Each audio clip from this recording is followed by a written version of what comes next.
Steven Summer here for TerrierVision. I'm joined alongside by junior guard Ashton Fleming. Ashton, how you doing today? I'm doing well. Good. All right, so you're headed into your your third year here, second as a starter on the team. After last season, starting in every game, getting a feel for it, how would you say your preparation for this season might have changed coming in from last season? Well, this year we placed a lot of emphasis on all of us coming during the summer. A lot of us came this year, I think about 8 of us, and we have 13 on the roster, so about 8 of us are here, and we worked hard all summer.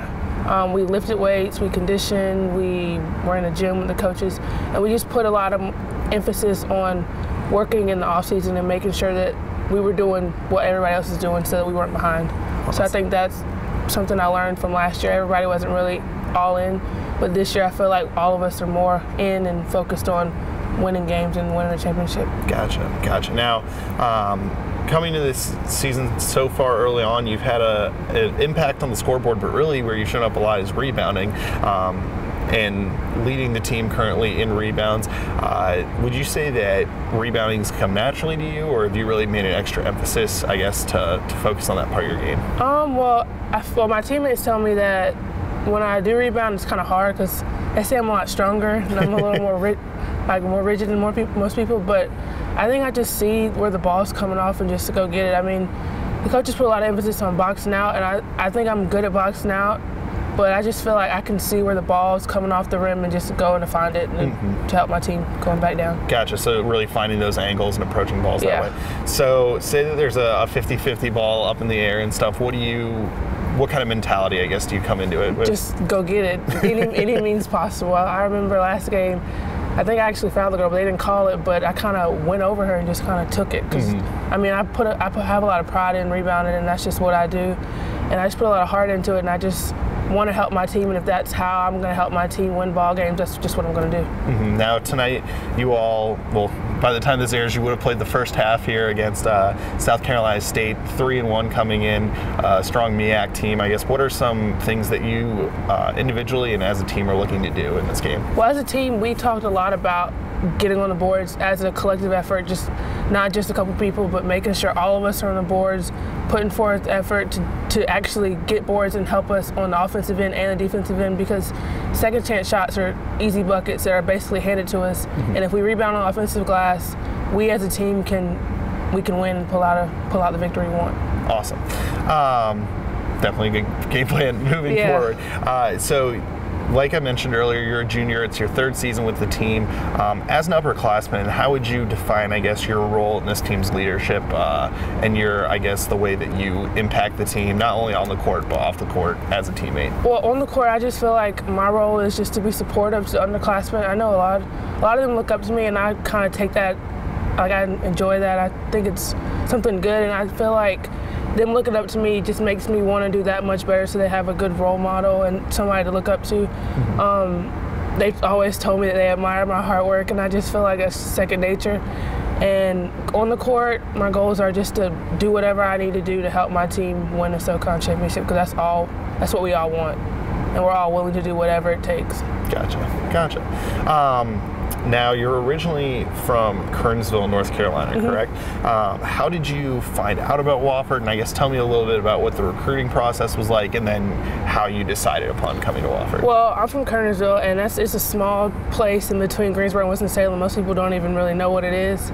And my dad was really involved with the Panthers, so he kind of knew Jerry Richardson, and he worked with that when I was younger. And then I also had one of my best friends was being recruited for football, so I really didn't know much about Wofford, but he started telling me about it. And then I got a letter throughout the recruiting process, and I got a letter, and I started getting calls. And I just really liked the relationship I have with Coach Farmer and the other coaches on the staff. And I just felt like this was the place for me to call home for the next 4 years, and I couldn't see myself anywhere else. I like the small campus. I like how close I am with everybody. I really don't see an unfamiliar face when I'm walking through campus. You kind of just know everybody. And I'm just glad I found Wofford. Awesome. Good. Well, I'm glad to hear it, and we're definitely glad to have you. Now, you come from a basketball family. Your sister is currently a freshman at High Point University this year. You mentioned your dad played overseas. First, let's talk a little bit about your sister. Tell me a little bit about your relationship with her, I guess both off and on the court. I mean, I understand. I've got a younger sibling as well, so I know what it's like, but tell me, I guess, how that might have influenced your basketball Well, we're career. about 20 months apart, so we're really close. I mean, everything we've done, whether it's dance, soccer, swimming, we've done it basically together if she was like old enough to do it. And so we've always, I mean, my dad even coaches, so it was the three of us and my mom taking score. She was doing stats. Okay. So we've always been together. Like, basketball has just been a large part of our lives. And my sister, she's had a rough, her last 2 years of high school, she tore both her ACLs. So that was rough for me, just having to watch her struggle to get back. But I'm just really proud of her and how far she's made it. She's playing collegiate basketball even through adversity, and I just couldn't ask for anything better, just because we are so close, and hopefully we'll get the opportunity to play each other. Definitely, yeah. I was gonna say that'd be exciting to see. Yeah. So I'm just really proud of her. I gotcha. Now, you mentioned your dad played a little bit overseas. He's had. Tell me a little bit about, I guess, his influence on your basketball career. Well, he's never really forced anything upon me. It's kind of been like, if that's what you want to do, whether, like I said, we did gymnastics, soccer. If you want to do soccer, I'm going to support you. I'm going to take you to practice. I'm going to learn about it. I'm going to help you. But I don't know, basketball just kind of stuck with me. There's pictures of me maybe a year old with the basketball. So it's kind of like he handed it to me, but he didn't like really force it on me. And so his influence and his knowledge of the game just kind of makes me that much better. Just him pushing me and supporting me and being there as much as he can, taking me to practices, traveling all over the country with AAU. He's just great support, him and my mom. So both parents definitely been very supportive. Oh yeah, my mom played, not as serious, but she played in high school, and they've both just always been there and been supportive. And like we traveled from Maryland to Florida in a month. With basketball, and so they've all four of us get in the car and we just ride and just ride it out, play games and eat great and stay places and just be around each other. Gotcha. Well, you said now, originally I was just going to ask you through these last 3 years, but it seems like you've been a bit of a traveler, been all over the place. Yeah. What would you say is your favorite place that you've ever played before? Favorite venue? My favorite venue is probably, there's a tournament that we played in DC, and it's probably the largest tournament I've ever been to. And there's like, I think 9 courts, and it's just basketball all day long. There's coaches, this is during the recruiting process. There's coaches everywhere. It's just, I mean, you're around your best friends because you're playing with each other. My family's there, my sister's playing, I'm watching her. My friends from all over the country are playing, so I feel like that's probably where I just get to see everybody, because I played on a team in Virginia, so I don't even really get to see my teammates that I played with that much. I just see them in passing. Like, I'll get to see 2 of them this year in games, but I just get to see everybody in that venue all day, just basketball, just going and going from 8 to probably 12 at night. We're just playing basketball. Okay, cool. All right, so for this next part, I'll kind of do like a little bit of a speed round. I'm going to ask you some favorites. Okay. And just let me know from there. All right, so let's go. Favorite musical artist? Beyonce. All right. By far. Just no question. Just no Beyonce. question. All right. Favorite TV show? Probably any cartoons. Okay. I'm a big kid. Cartoons, all right. Cartoons. Favorite movie? The either Just Right or The Sixth Man. Okay. Favorite place on campus? Probably my apartment. All right. Favorite food? Steak and potatoes. Steak and potatoes, all right. Favorite holiday? Probably Thanksgiving. Okay. Getting your fill of the potatoes, all right. Oh yeah. Favorite professional athlete?